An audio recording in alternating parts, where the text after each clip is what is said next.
നമസ്കാരം. ഞാൻ കാവാലം ശശികുമാർ. സക്ഷമ ദിവ്യാംഗരുടെ സംഘടനയാണ്. ഭിന്നശേഷിക്കാരെന്നായിരുന്നു മുമ്പ് ശാരീരിക മാനസിക ശേഷി മറ്റു പലരെയും പോലെ ഇല്ലാത്തവരെ പരാമർശിച്ചിരുന്നത്. അവർ ദിവ്യശേഷിയുള്ളവരാണെന്ന് അവർക്കും അനുഭവിപ്പിക്കുന്നതാണ് ഇക്കാലത്തെ ദിവ്യാംഗർ എന്ന വിശേഷണം. അവരുടെ ദേശീയ സംഘടനയാണ് സക്ഷമ. ശ്രീകൃഷ്ണ ഭക്തനും ഹിന്ദി കവിയും ഗായകനും ദിവ്യാംഗനുമായിരുന്ന സൂർദാസിനെയാണ് സക്ഷമ മാതൃകയായി പിന്തുടരുന്നത്. സക്ഷമ കോഴിക്കോട് ഘടകം നടത്തിയ സൂർദാസ് ജയന്തി ആഘോഷത്തിലും ഉത്സവത്തിലും സൂർദാസ് അനുസ്മരണം നടത്താൻ ഈ വർഷം എനിക്കാണ് അവസരം ലഭിച്ചത്. ദേശീയ ഭിന്നശേഷി commissioner doctor S Govindaraj, Kozhikode Mata Amritanandamayi മഠാധിപതി Swami Vivekamritanandapuri, advocate E K Santhosh Kumar, K Sukesh Raja, JDTയിലെ സറീന ടീച്ചർ, പി ഗോപകുമാർ തുടങ്ങിയവർ വേദിയിലും ദിവ്യാംഗരും അവരുടെ രക്ഷിതാക്കളുമായി 400-ലേറെ പേർ സദസ്സിലുമുണ്ടായിരുന്നു. അടയാള ഭാഷയിൽ പ്രസംഗങ്ങൾ വിശദീകരിക്കാൻ കണ്ണൂർ സ്വദേശിയായ IT പ്രൊഫഷണൽ ദീപ്തി സൂർദാസ് അനുസ്മരണ പ്രഭാഷണത്തിൽ നിന്ന്. മാധ്യമപ്രവർത്തകൻ, കോളം എഴുത്തുകാരൻ, കവി, പ്രഭാഷകൻ എന്നീ നിലകളിൽ പ്രസിദ്ധനാണ്. മാധ്യമരംഗത്ത് നിരവധി പുരസ്കാരങ്ങൾ നേടിയ ഇദ്ദേഹം 11 പുസ്തകങ്ങൾ പ്രസിദ്ധീകരിച്ചു. ആലപ്പുഴ ജില്ലയിലെ കാവാലം സ്വദേശിയായ ശശികുമാർ സാർ 1989 മുതൽ ജന്മഭൂമിയിൽ പ്രവർത്തിച്ചു വരുന്നു. ഇപ്പോൾ ജന്മഭൂമി പത്രത്തിൻ്റെ ഡെപ്യൂട്ടി എഡിറ്ററായി സേവനമനുഷ്ഠിക്കുന്നു. ആദരപൂർവ്വം അദ്ദേഹത്തെ ക്ഷണിക്കുന്നു. മൂകം കരോതി വാചാലം പങ്കും ലംഘയതേ ഗിരിം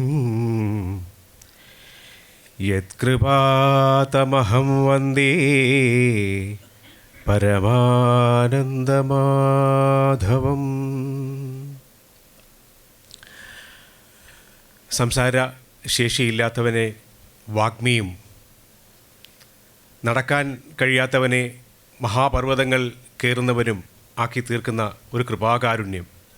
ആ കൃപാകാരുണ്യം ഭഗവാൻ കൃഷ്ണൻ്റെയാണ്, മാധവൻ്റേതാണ്. ആ മാധവനെ ഞാൻ നമിക്കുന്നു എന്ന് ശ്രീമദ് ഭഗവത്ഗീതയുടെ ധ്യാന ശ്ലോകത്തിൽ ഒന്നാണ്.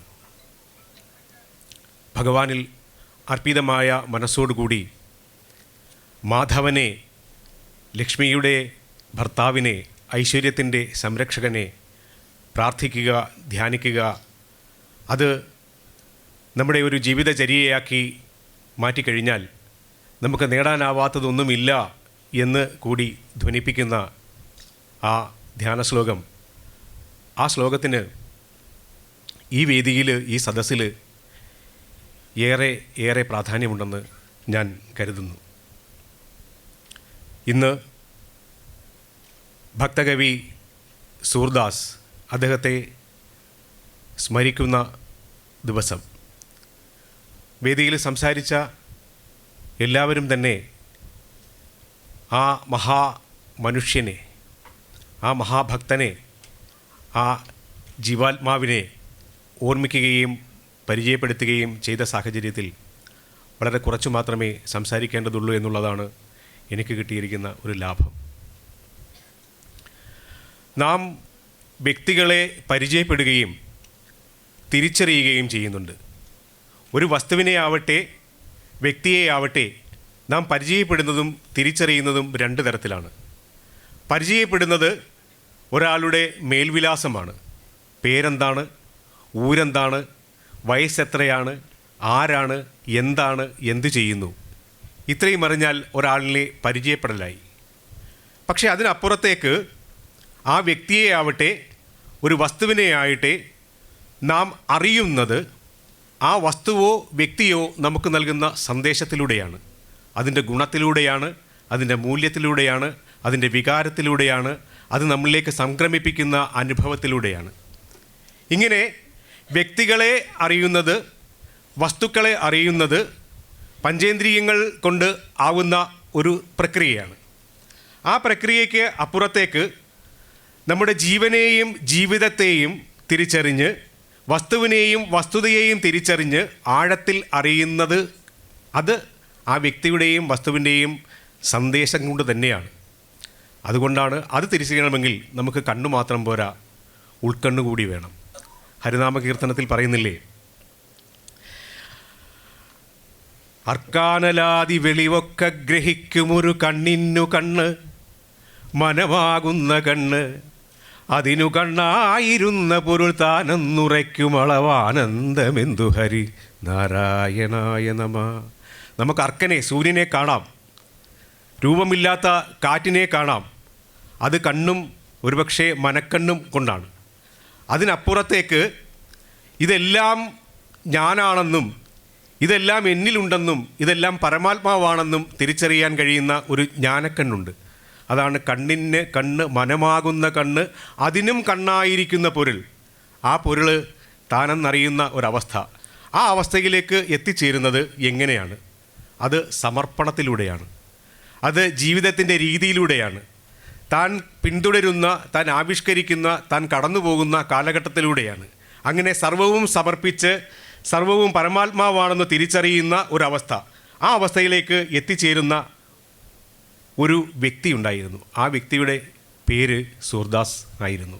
നമുക്ക് മാതൃകയാക്കിയിരിക്കുന്ന സക്ഷമ എന്ന സംഘടനയുടെ ഏറ്റവും ഉത്തമമായ, സക്ഷമയുടെ എന്നല്ല, ലോകത്തിന് മുഴുവൻ മാതൃകയായിരിക്കുന്ന സ്നേഹത്തിൻ്റെ, അർപ്പണത്തിൻ്റെ, തീവ്രമായ അനുരാഗത്തിൻ്റെ, തീവ്രമായ പരമാത്മ പ്രേമത്തിൻ്റെ, മോക്ഷം നേടുന്നതിന് വേണ്ടിയുള്ള തപസ്സിൻ്റെ, ആ തപസ്സിൻ്റെ പ്രതീകമായ സൂർദാസ്. നമ്മുടെ ഭാരതം, അതിന് ഇതര രാജ്യങ്ങളിൽ നിന്ന് വ്യത്യസ്തമായ വലിയ ചരിത്രമുണ്ട്, വലിയ ഇതിഹാസങ്ങളുണ്ട്, പുരാണങ്ങളുണ്ട്. ഇതിഹാസമെന്നും പുരാണമെന്നും ചരിത്രമെന്നും ഒക്കെ പറയുമ്പോൾ നാം അറിയാതെ നമ്മളെ പഠിപ്പിച്ചിരിക്കുന്ന, നമ്മുടെ വിദ്യാലയങ്ങളിൽ നമുക്ക് കിട്ടിയിരിക്കുന്നത് ഏതോ പുസ്തകങ്ങൾ മാത്രമാണെന്ന ഒരു തെറ്റിദ്ധാരണയാണ്. ഇതിഹാസവും പുരാണവും ചരിത്രവും കേവലം ഗ്രന്ഥങ്ങൾ മാത്രമല്ല, അത് അനുഭവങ്ങളാണ്. ഭാരതത്തിൻ്റെ ഒരു പാരമ്പര്യം നോക്കിയാൽ, ഭാരതത്തിൻ്റെ ഒരു പഴക്കം നോക്കിയാൽ, നേരത്തെ ഇവിടെ സ്വാമിജി ഒക്കെ സംസാരിച്ചത് പറഞ്ഞതുപോലെ ഭാരതത്തിന് ആർഷമായ ഒരു ഭാരതമുണ്ടായിരുന്നു. അത് കഴിഞ്ഞ് ഭാരതത്തിനൊരു അധിനിവേശ ഭാരതമുണ്ടായിരുന്നു. അത് കഴിഞ്ഞ് ഭാരതം അതിൽ നിന്ന് സ്വതന്ത്രമായ ഒരു ഭാരതമുണ്ടായിരുന്നു. ഇപ്പോൾ അത്യാധുനികമായ ഒരു ഭാരതമുണ്ട്. ഇങ്ങനെ ഭാരതത്തിന് അതിൻ്റെ വളർച്ചയുടെ, അതിൻ്റെ ചരിത്രത്തിൻ്റെ കാലഘട്ടത്തിൽ പല പല കാലങ്ങളുള്ളതിൽ ഈ കാലങ്ങളിലെല്ലാം ഓരോ അന്തരാള ഘട്ടവും ഉണ്ടായിരുന്നു. നാം പറയാറില്ലേ, ഇപ്പോൾ പല ആൾക്കാരും പ്രസംഗിക്കുമ്പോഴൊക്കെ പറയാറുണ്ട് കെട്ടകാലം എന്ന്. ചെറിയ ചെറിയ ദുഃഖങ്ങൾ നമുക്കുണ്ടാകുമ്പോൾ, ചെറിയ ചെറിയ സാമൂഹിക പ്രശ്നം ഉണ്ടാകുമ്പോൾ നാം അതിനെ കെട്ടകാലം എന്നൊക്കെ പറയുന്നത് വാസ്തവത്തിൽ നാം നമ്മുടെ പൂർവ്വകാലത്തെക്കുറിച്ച് കൃത്യമായ ബോധമില്ലാത്തത് കൊണ്ടാണ്. ഇതിനേക്കാളൊക്കെ വളരെ കഷ്ടപ്പെട്ട, ഇതിനേക്കാളൊക്കെ വളരെ ദുരന്തങ്ങളും സാമൂഹിക പ്രശ്നങ്ങളും അനുഭവിച്ച ഒരു കാലം നമുക്കുണ്ടായിരുന്നു. അത് ഓരോ കാലത്തിനും ഇടയ്ക്ക് അങ്ങനെ ഒരു ചെറിയ ഇടക്കാലം ഉണ്ടാകാറുണ്ട്. ആ ഇടക്കാലങ്ങളിൽ ഒന്നായിരുന്നു നമുക്ക് നമ്മളുടെ ഭക്തിയെ, നമ്മുടെ വിശ്വാസത്തെ, നമ്മുടെ ആത്മാഭിമാനത്തെ എല്ലാം മറന്ന് ലൗകികമായ, ഭൗതികമായ കാര്യങ്ങളിൽ മാത്രം മുങ്ങിപ്പോയ ഒരു കാലമുണ്ടായിരുന്നു. ഭോഗലാലസതയുടെ ഒരു കാലം, ആഡംബരത്തിൻ്റെ ഒരു കാലം, ഈശ്വരനെ തിരിച്ചറിയാത്ത, ഈശ്വരനിൽ താല്പര്യമില്ലാതെ പോയിരുന്ന ഒരു കാലം. അങ്ങനെ ഉണ്ടായിരുന്ന കാലത്ത് സാംസ്കാരികമായി നമുക്കുണ്ടായ അധപ്പതനം, ആ അധപ്പതനത്തിൽ നിന്ന് സമൂഹത്തെയും രാജ്യത്തെയും രക്ഷിക്കുന്ന ഒരു പ്രക്രിയ രൂപപ്പെട്ടത് ഭക്തി പ്രസ്ഥാനത്തിലൂടെയായിരുന്നു. 14-ാം നൂറ്റാണ്ടിൻ്റെ കാലം, 14-ാം നൂറ്റാണ്ട് മുതൽ 16-ാം നൂറ്റാണ്ട് വരെയുള്ള കാലത്ത് വലിയ കൊടും ദുരന്ത രൂപത്തിൽ നമ്മൾ അവതരിച്ചിരുന്ന ഒരു സാംസ്കാരിക അധപ്പതനം. ആ സാംസ്കാരിക അധപ്പതനത്തിൽ നിന്ന് രക്ഷപ്പെടുവാൻ വേണ്ടി ഭാരതത്തിലെമ്പാടുമുണ്ടായ ഭക്തിപ്രസ്ഥാനം, ആ ഭക്തിപ്രസ്ഥാനത്തിലെ സാഹിത്യ ഭാഗമായിരുന്നു നമ്മുടെ സൂർദാസിൻ്റെ രചനകൾ, കൃതികൾ. സൂർദാസ് എന്ന് പറയുന്ന ആ വ്യക്തിയുടെ ജ്ഞാനം രൂപപ്പെട്ടത് അദ്ദേഹത്തിൻ്റെ, ഞാൻ ആദ്യം പറഞ്ഞതുപോലെ അദ്ദേഹത്തെ പരിചയപ്പെടുമ്പോൾ പറയുന്ന കാര്യം പറയുകയാണ്, 14-ാം നൂറ്റാണ്ട് 15-ാം നൂറ്റാണ്ടിനിടയ്ക്കായിരുന്നു അദ്ദേഹത്തിൻ്റെ ജീവിതം എന്ന് ഏകദേശം ഒരു ധാരണ നമുക്ക് ഉണ്ടായിട്ടുണ്ട്. 1478 ഇന്നത്തെ ഉത്തർപ്രദേശിൻ്റെ മധുരയ്ക്കും ആഗ്രയ്ക്കുമിടയിലുള്ള സീഹി എന്ന ഗ്രാമത്തിലാണ് അദ്ദേഹം ജനിച്ചതെന്നാണ് ചരിത്രകാരന്മാരുടെയും ഒക്കെ ഒരു പൊതുവായ ധാരണ ഉണ്ടായിരിക്കുന്നത്. അദ്ദേഹത്തിൻ്റെ അച്ഛൻ്റെ പേര് പണ്ഡിറ്റ് രാംദാസ് എന്നായിരുന്നു. നിർധനനായ ഒരു സാരസ്വത ബ്രാഹ്മണനായിരുന്നു അദ്ദേഹം. അദ്ദേഹത്തിൻ്റെ അമ്മ ജമുനാദാസ് ആയിരുന്നു. ജമുനാദാസിന് ജനിച്ച 4ാമത്തെ കുട്ടിയായിരുന്നു സൂർദാസ്. ജന്മന അന്ധനായിരുന്നു സൂർദാസ്. അദ്ദേഹത്തിൻ്റെ ജീവചരിത്രവും ഒക്കെ എഴുതിയിരിക്കുന്ന ആളുകൾ എത്തിയിരിക്കുന്ന ധാരണ 1583 ഏതാണ്ട് 105-ാമത്തെ വയസ്സിൽ അദ്ദേഹം ഈ ലോകത്തോട് വിട പറഞ്ഞു എന്നാണ് കണക്കുകൾ പറയുന്നത്, അല്ലെങ്കിൽ ചരിത്രം പറയുന്നത്. പക്ഷേ അദ്ദേഹം ജീവിച്ചിരുന്ന ആ പ്രദേശത്ത് സംസാരിച്ചിരുന്ന ഭാഷ വ്രജഭാഷയായിരുന്നു. ശ്രീകൃഷ്ണൻ്റെ ബാലലീലകൾ നടന്ന സ്ഥലം മധുരാപുരി. ആ മധുരാപുരിയുടെ ഒരു സംസ്കാരം, ആ മധുരാപുരിയിൽ നിന്ന് ആർജിച്ച ഒരു സംസ്കാരം, ആ സംസ്കാരം സ്വാഭാവികമായിട്ടും ഈ സൂർദാസിൻ്റെ ജീവിതത്തെയും ബാധിക്കുകയുണ്ടായി, ജീവിതത്തിലും ചെന്നു ചേരുകയുണ്ടായി. ബാധിക്കുക എന്ന് പറയുമ്പോൾ തെറ്റായ അർത്ഥത്തിലാണ് ബാധിക്കുക എന്ന് പറയുന്നത്, ബാധ എന്ന് പറയുന്നുണ്ടല്ലോ. പക്ഷേ അതങ്ങനെയല്ല, അദ്ദേഹത്തിൻ്റെ ജീവിതത്തിലും എത്തിപ്പെടുകയുണ്ടായി. അങ്ങനെ എത്തിച്ചേർന്ന ആ സംസ്കാരം സ്വാർജിതമാക്കിയ സൂർദാസ് അദ്ദേഹത്തിൻ്റെ അന്ധത മൂലം അദ്ദേഹത്തിന് ഉണ്ടായ അവഗണനയോ അല്ലെങ്കിൽ പരിഗണന ഇല്ലായ്മയോ അതെല്ലാം അദ്ദേഹം ഒരു പ്രത്യേക ലക്ഷ്യത്തിലേക്ക്, പ്രത്യേക കാര്യത്തിലേക്ക് മാത്രമായി ഏകോപിപ്പിച്ച ഒരു സന്ദർഭമുണ്ടായി. അങ്ങനെ ഉണ്ടായ ആ സന്ദർഭം അദ്ദേഹം ജീവിതം മുഴുവൻ സമർപ്പിച്ചത് ഭഗവാന് വേണ്ടിയായിരുന്നു, കൃഷ്ണന് വേണ്ടിയായിരുന്നു. ആരാണ് ഈ കൃഷ്ണൻ, എന്താണ് ഈ കൃഷ്ണൻ എന്നുള്ള അന്വേഷണം. ഭാഗ്യത്തിന് അദ്ദേഹത്തിന് ഒരു സിദ്ധി കിട്ടി. നമ്മളിപ്പോൾ ഇവിടെ കണ്ടതില്ലേ ഒരു കുട്ടി പ്രാർത്ഥന പാടിയത്. ആ കുട്ടിക്ക് കാണാൻ കഴിഞ്ഞില്ല നമ്മളെ, പക്ഷേ നമ്മളെ എത്ര സുന്ദരമായി കേൾപ്പിക്കാൻ കഴിഞ്ഞു, നമ്മളെ എത്ര സുന്ദരമായി നമ്മളെ മറ്റൊരു ലോകത്തേക്ക് കൊണ്ടുപോകാൻ കഴിഞ്ഞു. അങ്ങനെ കാഴ്ചയില്ലാതെ ഉള്ള ഒരാൾക്ക് ശബ്ദത്തിന് കേൾപ്പിക്കാൻ കിട്ടിയ ഒരു മഹാഭാഗ്യം, ആ മഹാഭാഗ്യം അത് സൂർദാസിനും ഉണ്ടായിരുന്നു. അദ്ദേഹം മികച്ച ഒരു ഗായകനായി നല്ല പാട്ടുകൾ പാടി, കവിതകൾ ഉണ്ടാക്കി പാടി, ഭഗവാനെ സ്തുതിച്ചുകൊണ്ടുള്ള കീർത്തനങ്ങൾ പാടി. ഇതെല്ലാം കേട്ട ആളുകൾ അദ്ദേഹത്തിൽ കൂടുതൽ ആകൃഷ്ടനായി. അങ്ങനെ അദ്ദേഹത്തിന് വലിയൊരു ആരാധക വൃന്ദമുണ്ടായി. കുറച്ച് കഴിഞ്ഞപ്പോൾ അദ്ദേഹത്തിനെ ഇവരെല്ലാവരും കേൾക്കുവാൻ ധാരാളം ആൾക്കാരുണ്ടായപ്പോൾ ഇത് ആവർത്തിച്ച് ഭഗവാനെ സ്തുതിക്കുന്ന ഒരു ലഹരി പോലെയായി മാറി അദ്ദേഹത്തിന്. അങ്ങനെ ഒരു ഘട്ടം കഴിഞ്ഞപ്പോൾ ഈ ഭഗവാനിലേക്കുള്ള ഇദ്ദേഹത്തിൻ്റെ ഈ അർപ്പണവും ഇദ്ദേഹത്തിന് ഒരുപക്ഷെ ഭഗവാൻ കൊടുത്ത അനുഗ്രഹം പോലെ അദ്ദേഹത്തിന് കിട്ടിയ പിന്തുണയും ഒക്കെ കണ്ട് അറിഞ്ഞ ധാരാളം ധനികർ, അങ്ങനെയാണല്ലോ ധനികർക്ക് അങ്ങനെ ഒരു പ്രശ്നമുണ്ട്. ആരാണോ കൂടുതൽ പിന്തുണയുള്ള ആൾക്കാർ അവരെ കയ്യിലെടുത്തു കഴിഞ്ഞാൽ ആ ആൾക്കാരുടെ മുഴുവൻ പിന്തുണ അവർക്ക് കിട്ടുമെന്നൊരു തെറ്റിദ്ധാരണ കൂടി ഉണ്ടെന്നാണ് സങ്കല്പം. അങ്ങനെ ധനികരായ ആൾക്കാർ ഈ സൂർദാസിനെ അവരുടെ പക്ഷത്ത് ചേർക്കുവാൻ വേണ്ടിയുള്ള ശ്രമങ്ങൾ നടത്തി. ധനം എന്ന് പറയുമ്പോൾ നമ്മുടെ പ്രാചീന കാലത്ത് ഏറ്റവും വലിയ ധനം എന്ന് പറയുന്നത് ഗോധനമായിരുന്നു. നമ്മുടെ കൽപ്പകവൃക്ഷം പോലെ കാമധേനുവായ ഗോവിനെ കിട്ടിയാൽ അതായിരുന്നു ഏറ്റവും വലിയ സമ്പത്ത്.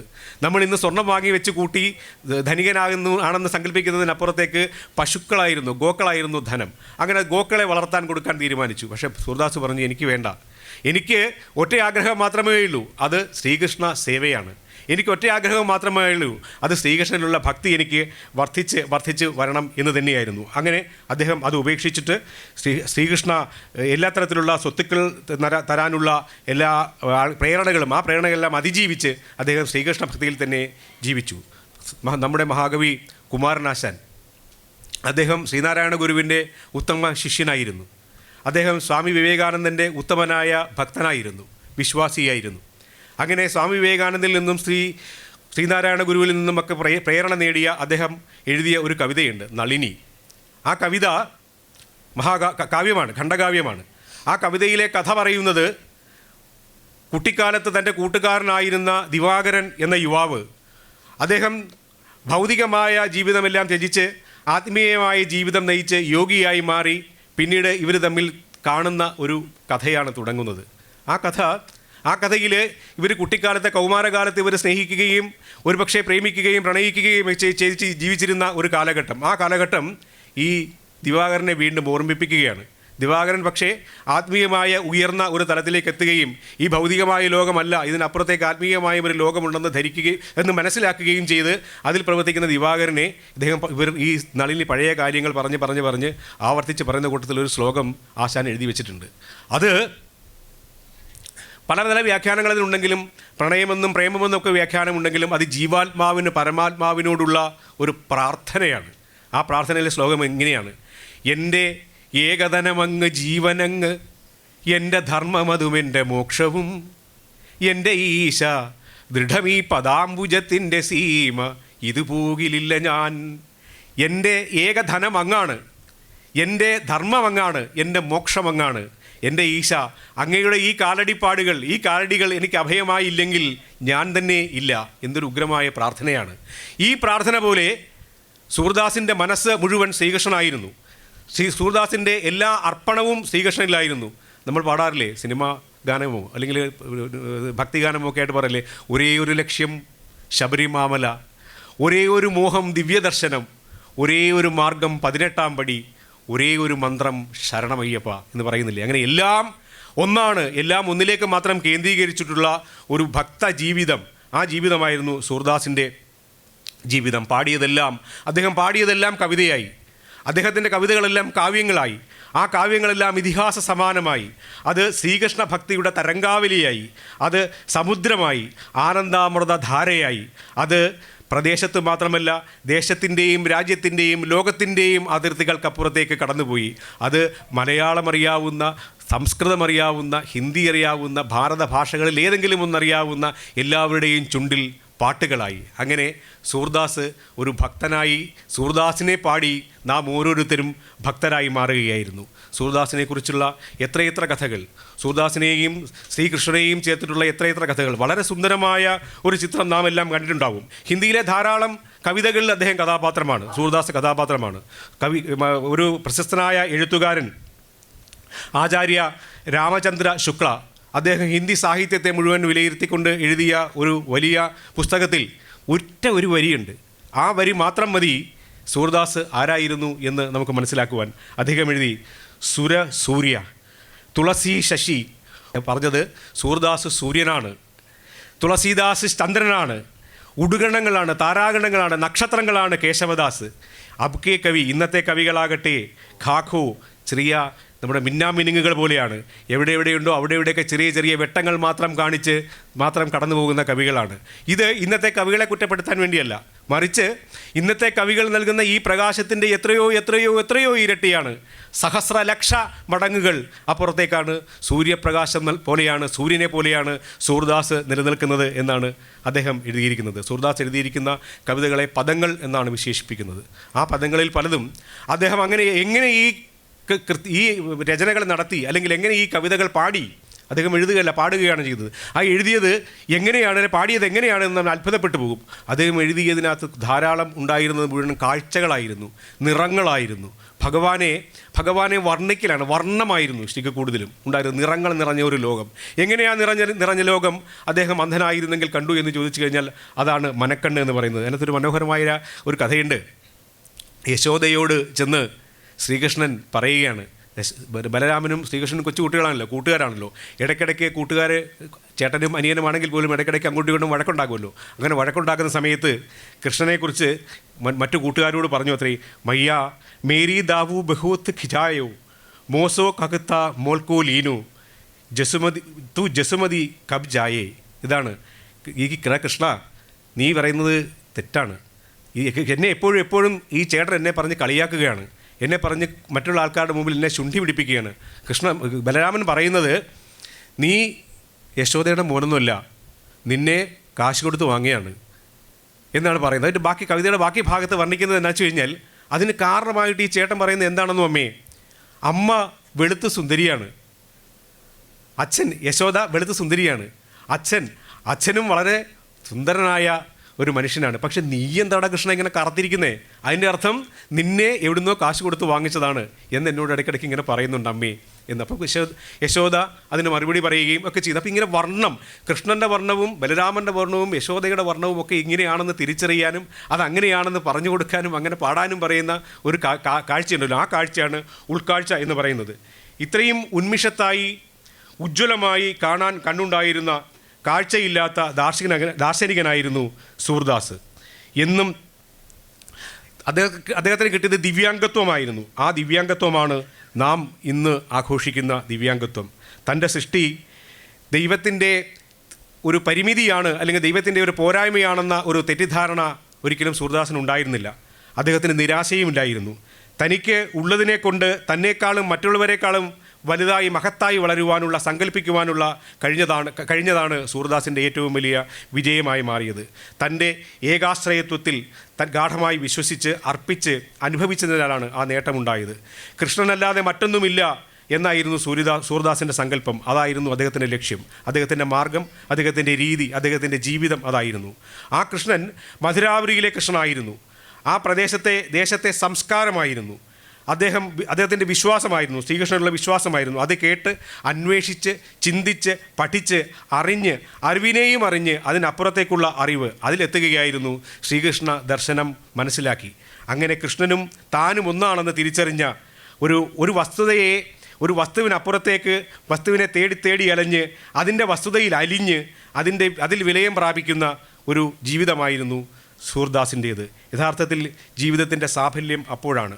അസാധാരണമാണ് ആ ജീവിതം, എളുപ്പമല്ല. കൃഷ്ണൻ ഓരോ കാലത്ത് നമുക്ക് ഓരോന്നാണ്. കുഞ്ഞുകൃഷ്ണനാണ്, ഉണ്ണികൃഷ്ണനാണ്, ശ്രീകൃഷ്ണനാണ്, ഭഗവാൻ ശ്രീകൃഷ്ണനാണ്, ഉപദേശകനായ ശ്രീകൃഷ്ണനാണ്, ജഗന്നിയന്താവാണ്, പരമാത്മാവാണ്. അതിലേക്കെത്തുവാനുള്ള ധർമ്മം മാർഗമുണ്ട്. ആ മാർഗം അതായിരുന്നു സൂർദാസ് കണ്ടെത്തിയത്. ആ ജീവിത സന്ദേശം സാധാരണ മനുഷ്യർക്ക് സ്വന്തം ജീവിതത്തിൽ എങ്ങനെ അനുഷ്ഠിക്കാനാവും, എങ്ങനെ സ്വീകരിക്കാനാവും, എങ്ങനെ നടത്തിക്കൊണ്ടു പോകാനാകും എന്നുള്ള ഒരു ഉദാഹരണം കൂടിയാണ് ശ്രീ സൂർദാസ് എന്ന മഹാകവി. ആ കവിയെയാണ്, ആ ഭക്തനെയാണ് നമ്മൾ നമ്മുടെ മാതൃകയാക്കുന്നത്. അതുകൊണ്ട് ഒരു കാരണവശാലും നമുക്ക് നിരാശയുണ്ടാവില്ല, നമുക്ക് നമ്മുടെ ലക്ഷ്യപൂർത്തി ഉണ്ടാവുക തന്നെ ചെയ്യും. ശ്രീകൃഷ്ണനും സൂർദാസും കൂടി ഇരിക്കുന്ന ഒരു ചിത്രം നമ്മുടെ എല്ലാം മനസ്സിൽ നമ്മൾ കണ്ടിട്ടുണ്ടാവും. വളരെ പ്രശസ്തമായ ചിത്രമാണ്. സുന്ദർദാസ് കെ ശ്യാം മനോഹർ എന്ന പേരിൽ ആണ് ആ ചിത്രം അറിയപ്പെടുന്നത്. ആ ചിത്രം കണ്ട് നമ്മുടെ കേരളത്തിൽ ഒറ്റപ്പാലത്തുകാരനായിരുന്ന വി.കെ. ഗോവിന്ദൻ നായർ എന്നൊരു മഹാകവി ഉണ്ടായിരുന്നു. അദ്ദേഹം ശ്രീകൃഷ്ണ കവിതകൾ, ഏറ്റവും കൂടുതൽ ശ്രീകൃഷ്ണ കവിതകൾ എഴുതിയ ആൾ കൂടിയാണ്. അദ്ദേഹം ഈ സൂർദാസ് കെ ശ്യാം മനോഹർ എന്ന കവിത എന്ന ചിത്രം കണ്ട് എഴുതിയൊരു കവിതയുണ്ട്. അതും സമയം ഉണ്ടെന്ന് പറഞ്ഞതുകൊണ്ട് അത് കവിത എനിക്ക് തോന്നുന്നു അത്ര ഹൃദ്യമായ ഒരു കവിതയായതുകൊണ്ട് നിങ്ങൾ കേൾക്കുന്നത് നന്നാവും തോന്നുന്നുകൊണ്ട് ഞാൻ ആ കവിത കൂടി പാടാം. പച്ചപ്പുല്ലണിമുറ്റം അതിൽ തത്തും മുളം തത്ത പൂത്തിച്ചയ്ക്കൊത്തു പടർന്നിടും ലത മുളങ്കൂട്ടം മലച്ചാർത്തുകൾ ഉച്ചം പാടുമൊരന്ധഭക്തി കവിരാട്ട് ആനന്ദ നിഷ്പന്ദനായി തച്ചാരത്തളിവർണ്ണൻ എൻ്റെ ചുമവിട്ടിനുള്ളിൽ വാ ചിത്രമേ മറ്റെല്ലാം നീ മറന്നിടുക മമ മനമേ മുന്നിൽ മിന്നുന്ന മഞ്ഞച്ചിറ്റാടപ്പട്ടു ചാർത്തി കരളിൽ അലതെല്ലുന്ന നേത്രം വിടർത്തി ഒറ്റയ്ക്കാ സൂരദാസിനരികിൽ അലസമായി വേണു കൈത്താരിലേന്തി കറ്റക്കാർ വർണ്ണനുണ്ണിക്കുടയൊരു മധുരോദാര കൗമാരഭാവം മറ്റെല്ലാം നീ മറന്നിടുക തലമുടിയിൽ പീലി ചൂടി പ്രഭാവം മുറ്റിയിടും നെറ്റിയിൽ കുങ്കുമരചിതലസൽ ഗോപിയാലാഭകൂട്ടി അറ്റം കാണാത്തൊരമ്പിൻ കലവറമിഴിയിൽ കാട്ടി അമ്മഞ്ഞ വസ്ത്രം ചുറ്റി ചുറ്റും മറന്ന തിരുവടിയമരും കാഴ്ച മാത്രം സ്മരിക്കൂ കണ്ണേ നീ പോയി വിരുന്നുണ്ണുക കമലദള കണ്ണനെ പുൽപ്പരപ്പിൽ തന്നെത്താനെ മറന്നും കവിവര മധുര സ്തോത്രപൂരം നുകർന്നും നന്നായി ചമ്രം പടിഞ്ഞും കരലതകൾ മടിത്തട്ടിൽ വെച്ചും കളിമ്പം ചിന്നും കൈശോരകാന്തിക്കതിരുകൾ വിതറി കാത്തിരിക്കുന്നു നോക്കൂ മറന്നെന്നു മാടിൻ പിറകിലലയാൻ ഗാനരസികക്കുരുന്നേ നിന്നോമൻ മുരളിതരളാൻ എന്തു വിഷയം പരുങ്ങേണ്ടയെ ആറ്റിൻ കടവിനരികിൽ ഗോപികൾ തരും വിരുന്നും വേണ്ടെന്നോ പരവശമഹോ താവകമനം ഉൾക്കണ്ണാൽ കണ്ട് ഹർഷക്കടലകളിലാമജ്ജനം ചെയ്തു പാടും ഭക്തൻ തൻ സ്തോത്രമാല മധുരിമധുകരാൻ കാത്തിരിക്കുന്ന രൂപം അക്കാർമയ്യക്കണിപ്പൂവിതലൊളി വസനം താമരക്കണ്ണിതെല്ലാം എക്കാലത്തും മനോമോഹന മമ ഹൃദയേ താങ്ങുമാറായി വരേണം. എല്ലാവർക്കും നമസ്കാരം. Thank you sir. അതിമനോഹരമായ വാക്കുകളാൽ സൂർദാസിൻ്റെ ഒരു ചിത്രം ഇവിടെ വരച്ചു വെച്ച Kavalam Sasikumar sir, thank you. Kavalam Sasikumar സാറിനെ ആദരിക്കുന്നതിനായി സക്ഷമ സംസ്ഥാന സമിതി അംഗം ആർ രാമചന്ദ്രൻ സാറിനെ സാദരം ക്ഷണിക്കുന്നു.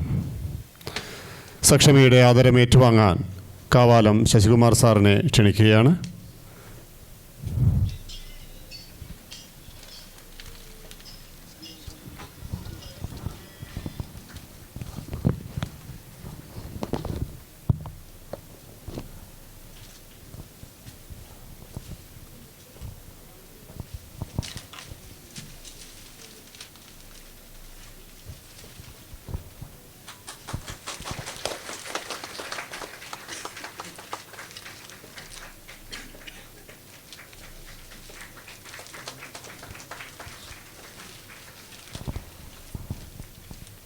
അടുത്തതായി ആശംസാഭാഷണം.